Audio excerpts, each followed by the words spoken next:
દાહોદ જિલ્લાના લીંબડી અને ઝાલોદ ખાતે યોજાઈ તિરંગા યાત્રા। ઝાલોદ વિધાનસભાના ધારાસભ્ય મહેશભાઈ ભુરિયાના અધ્યક્ષસ્થાને યોજાઈ તિરંગા યાત્રા। દાહોદ જિલ્લાના ઝાલોદ અને લીંબડી ખાતે રાષ્ટ્રીય સ્વતંત્રતા પર્વની ઉજવણીના ભાગરૂપે રાષ્ટ્રધ્વજના સન્માનમાં સ્વતંત્રતા સપ્તાહ હર ઘર તિરંગા હર ઘર સ્વચ્છતા અભિયાન અંતર્ગત ધારાસભ્ય મહેશભાઈ ભુરિયાના અધ્યક્ષસ્થાને તિરંગા યાત્રાનું આયોજન કરવામાં આવ્યું હતું। આ યાત્રામાં લોકો હર્ષોલ્લાસ સાથે હાથમાં તિરંગા લઈ ભારત માતા કી જય, વંદે માતરમના નારાઓથી સમગ્ર વાતાવરણને દેશભક્તિના રંગથી રંગી દીધું હતું। દેશભક્તિના ગીતો દ્વારા દરેક નગરવાસીઓના દિલમાં દેશભક્તિ જાગૃત કરવાનો પ્રયાસ કરવામાં આવ્યો હતો। સાથે ઝાલોદ ધારાસભ્ય મહેશભાઈ ભુરિયાને દરેક નાગરિકને હર ઘર તિરંગા અભિયાન અંતર્ગત દરેકના ઘર પર રાષ્ટ્રધ્વજ ફરકાવવા માટે અપીલ કરી હતી। સાથે રાષ્ટ્રધ્વજનું માન સન્માન જળવાઈ રહે એનું ધ્યાન રાખવા માટે પણ કહેવામાં આવ્યું હતું।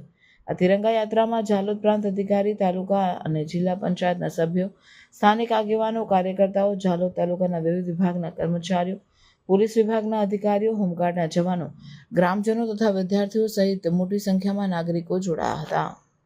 ભારત દેશના 79માં રાષ્ટ્ર પર્વની આજે તિરંગા યાત્રા 130 ઝાલોદ વિધાનસભાના લીંબડી મુકામે અને ઝાલોદ નગરની અંદર માન્ય નાયબ કલેક્ટર અને પ્રાંત અધિકારી ઝાલોદ પાઠિયા સાહેબ, નાયબ પોલીસ અધિક્ષક આદરણીય પટેલ સાહેબ, તાલુકાના મામલતદાર શ્રી, તાલુકા વિકાસ અધિકારી શ્રી, ઉપસ્થિત જિલ્લા પંચાયતના સભ્યશ્રીઓ, તાલુકા પંચાયત સભ્યશ્રીઓ, સરપંચશ્રીઓ, નગરના નગરજનો, વેપારી બંધુઓ અને નગરના ચૂંટાયેલા કાઉન્સિલરશ્રીઓ અને અમારા સૌ સંગઠનના ભાઈઓ બહેનો મોટી સંખ્યામાં ઉપસ્થિત રહી અને સાથે અમારા વિદ્યાર્થીઓ, શિક્ષક મિત્રો જોડાઈ અને ભારત દેશના 79મા પર્વની ઉજવણીના ભાગરૂપે આજે તિરંગા યાત્રા યોજી અને ઘર ઘર સ્વચ્છતા અભિયાનનો પણ સંદેશો પહોંચાડ્યો અને 15મી ઓગસ્ટ 2025નો એક આ રાષ્ટ્ર પર્વની ઉજવણી ધામધૂમથી થાય એના માટે